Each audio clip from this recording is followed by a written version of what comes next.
All right, here we go, man. Interview part 1 with Eminem. Y'all ready to be history? All right, hey, there we go. We're out of here. All right, there you go. That's it. Sway, Yeah. so before we get started, will you please sign this for me? Oh, shit. Damn. Wow. Wow. Look I know what he's doing. You look at like a that. kid. You're a kid there. Damn, man, I was a baby, bro. Crazy. That's our teenage years. Y'all didn't know I had bars once upon a time, huh? Man, you want me to say Marshall? You want me to say? Yes, please. Okay. That's M-A-R. That's H-A-L-L. Mm-hmm. R.I.P. Prodigy. Yeah, man, I signed a vinyl for him, man. Look at that, man. Look at Incredible. You don't respect the OGs. Yeah, man, your signature's so much better than mine. Thanks, man. Yeah, no problem, man. Man, you threw me off with that. Fucked up your whole shit? Not really. Just impressed that you dug that deep in the crates, man. I didn't know you. I'm always digging in the crates. That's good to know, man. That's good to know. If you want to use any lyrics from any of those songs on that vinyl, bro. Well, I was gonna ask you when cameras are off. There's a couple bars that I wish I could have. Yeah, that's cool, man. Go ahead, man. What's mine is yours, man. If it make your shit Yeah, that's tighter, fine, dude. You know, let's speak on bars, though. Here we are. Kamikaze came out. You know, you shocked the world the way you did it. Shocked the whole fucking world. You do it? I mean, a lot of fucking cupcakes out here. 2017. Can't that take wasn't that long ago. It's less than a year. What Can't- made you just? I can't even drop speak, it on bro. the world the way you did? Because I feel like the way the climate is right now, if you give people Can't take the if you king give back, people bro. enough time to, I got an album coming out in 2 months. You give people time to say, man, he better have a song like this or I ain't fucking with it. If he don't have a song like this, I ain't fucking with it. Yeah. He better not be rapping like this. He better not be rapping about this or I'm not gonna fuck with it. And when you go into an album, you can go into anything with the mindset of this is gonna suck. And then even if you kind of don't feel that way, you're already kind of formed your opinion. Of course, even before you heard the fucking album. You know what I'm saying? Like, so I feel like giving them no warning was the best thing to do, just because it doesn't give people enough time to, you know, when the Revival track list came down the pipe. Yeah, I remember that. It was like, overwhelmingly, this shit is gonna be trash. Yeah. And that was before nobody really wanted to be wrong about it. Yeah. They had already formed, I'm not saying everybody, but a lot of people had already, formed their opinions. So.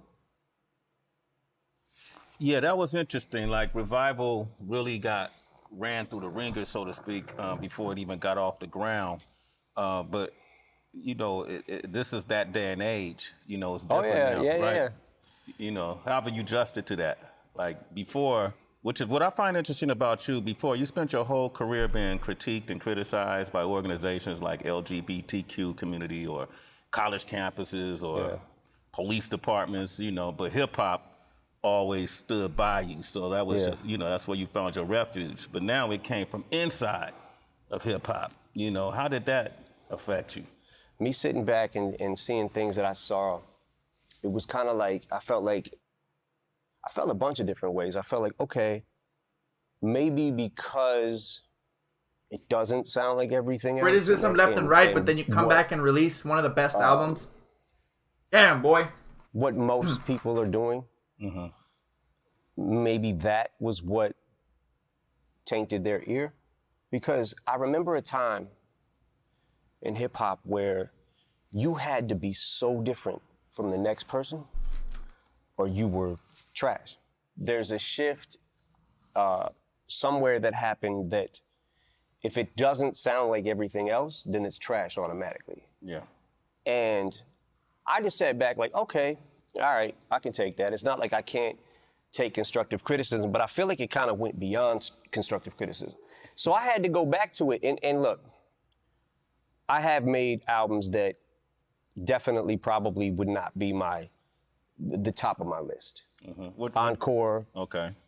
Relapse, which I believe Encore is a better album than Relapse. Relapse is something that I looked at in a couple of years, went back to and cringed at.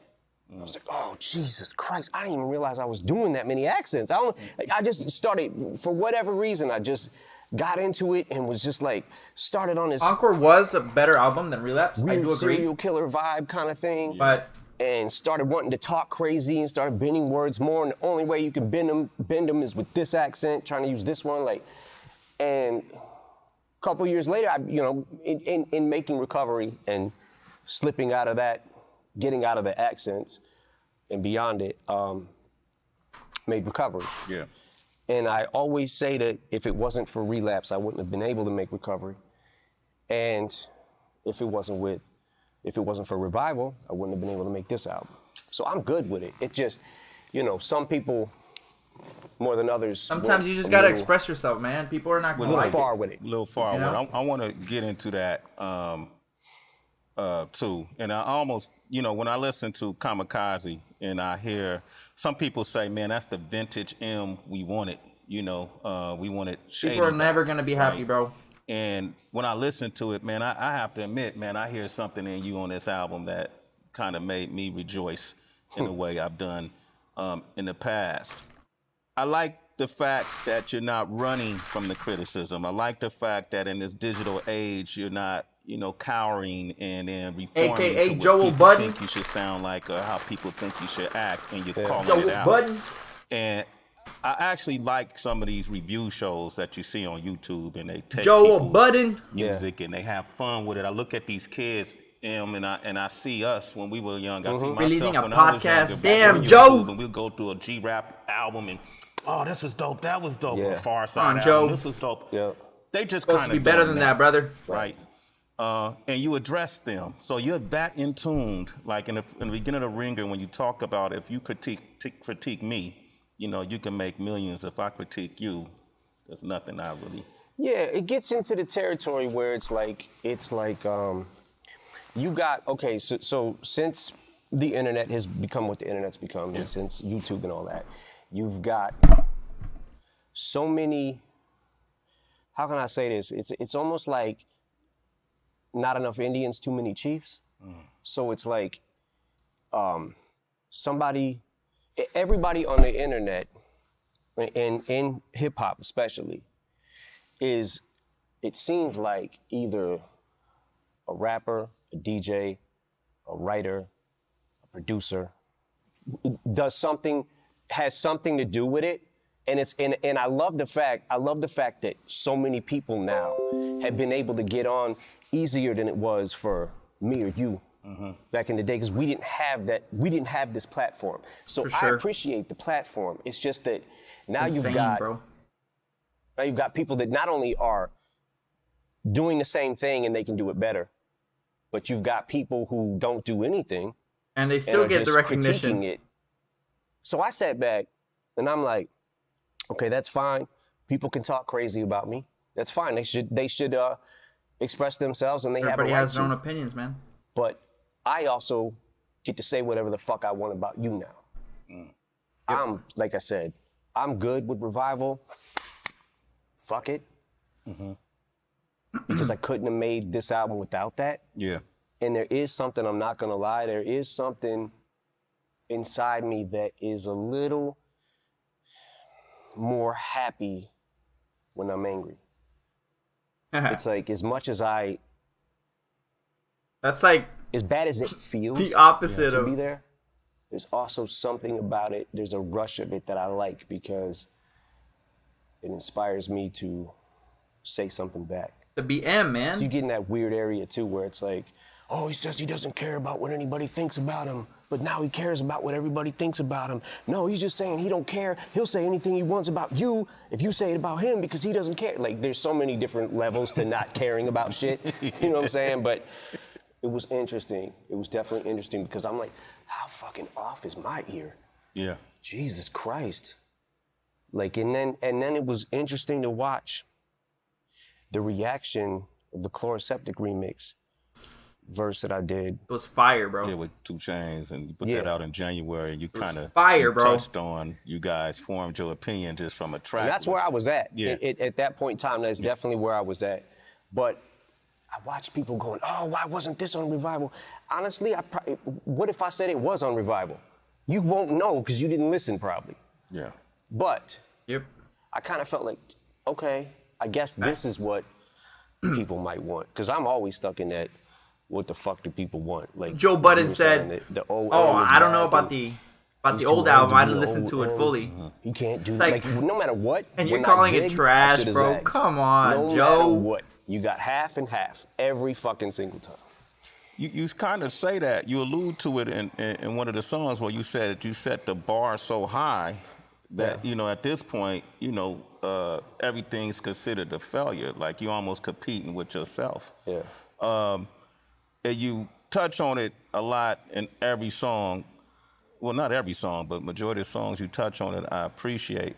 But I have to, like, the Joe Budden thing is really interesting because that, along with MGK, of course, is making a lot of noise out there. And it throws a lot of folks off. When Joe first started commenting, it was mixed reactions. Some people said it was disloyal. Some people said, man, he's entitled to his opinion. I would assume that obviously it got under your skin, considering the relationship you've had with him with Slaughterhouse. Yeah. How do you describe your relationship with Joe Budden? You went in on MGK. You guys had a discrepancy. You know, you go down the fucking wormhole of YouTube and whatever, right? So I see Machine Gun Kelly talks about Eminem's daughter, whatever, right? So what the fuck? Click on it. Like, yo, why is he? Then he starts doing a press run, basically, about Haley. I'm like, what the fuck? Yo, my man better chill, right? So that's not why I dissed him. The reason I dissed him is actually a lot more petty than that. Now I'm in this fucking weird thing because I'm like, I gotta answer this motherfucker. Damn. It's gonna be dope, man. Hey, good interview, man. It was short, sweet, and to the point, man, but yeah, that, you know, it's 12-minute interview. There's really nothing much to it. But yeah, pretty dope. I mean, a lot of people are gonna talk shit. Like my last video, a lot of people talk shit because I had my own opinion. It's like we live in a day and age where you can't have your own fucking opinion without people like being like, oh, it's against my opinion, so you're wrong. Like, I listened to MGK's diss song over and over and over and over. I saw reviews about it from all kinds of different people on YouTube, and it's like there's like one or two punchlines that really hit hard, man.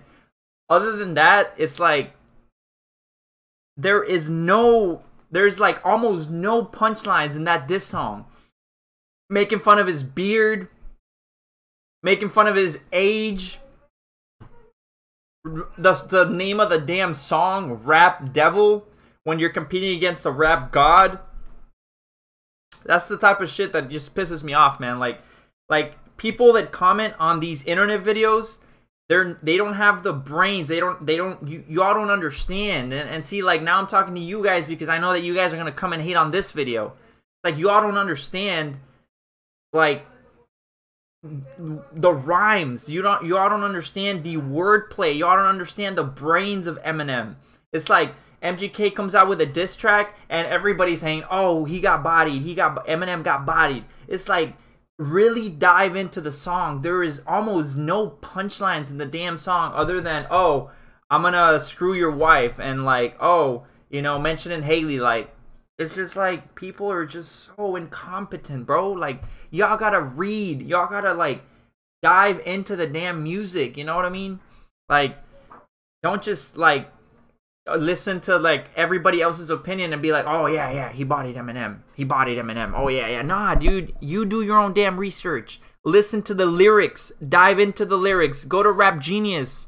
I don't know, do something. But don't just be saying like, oh yeah, just because everybody says it. Like, nah, dude, like Eminem dissed this man in 20 seconds or less or a little bit more.